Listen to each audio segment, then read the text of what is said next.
Right, well, today is the 11th of June 2024,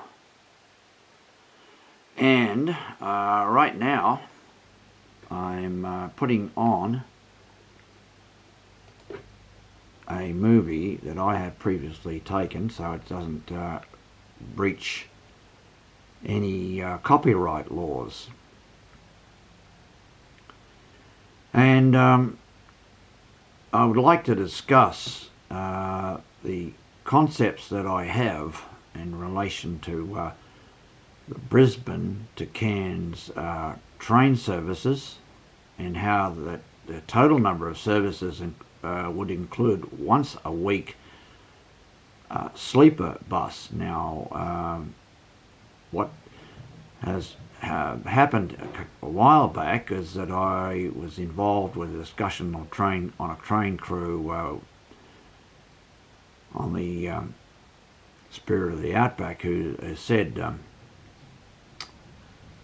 that the timetables had been drawn up for 6 days a week rather than 5 days a week Brisbane to Cairns services with the Spirit of Queensland train, and that the crew had been very happy that they would like to work that service. Now, it only operates 5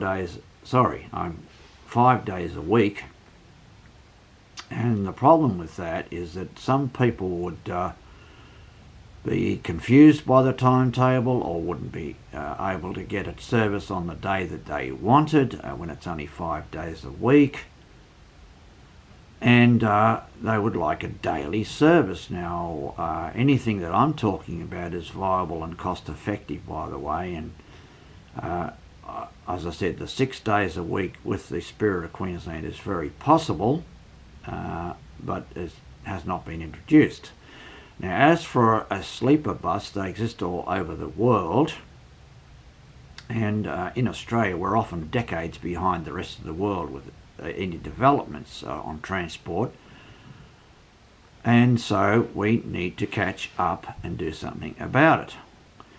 Now, the options include double-deck coach with seats built downstairs and fully made up beds upstairs in cubicles, like double-stack cubicles along the top deck.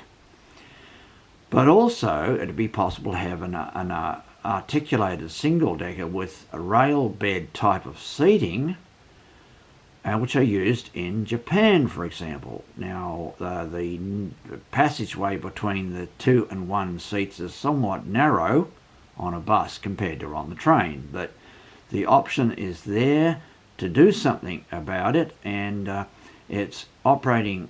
The sleeper bus system's operating not only in Japan but in places like New Zealand and the United States, and in countries all around the world. You could imagine through places like Vietnam or other Asian countries. I understand a service even exists in the Philippines.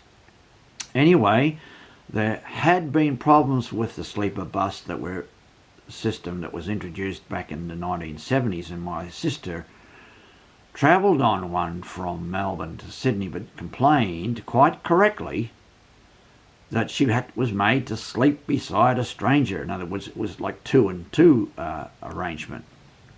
But a 2 and 1 arrangement would be perfect for independent travellers who could have the security and a feeling of being quite adequate. In other words, the service would be very, very good, and as I said, would operate once a week from Brisbane to Cairns and return. But a second service with that same vehicle could go once a week from Brisbane out to Longreach and return, giving the passengers the extra option of this extra day. In other words, they'd have 2 days a week with the Spirit of the Outback, which is a nice train with dining and lounge and sleeping cars.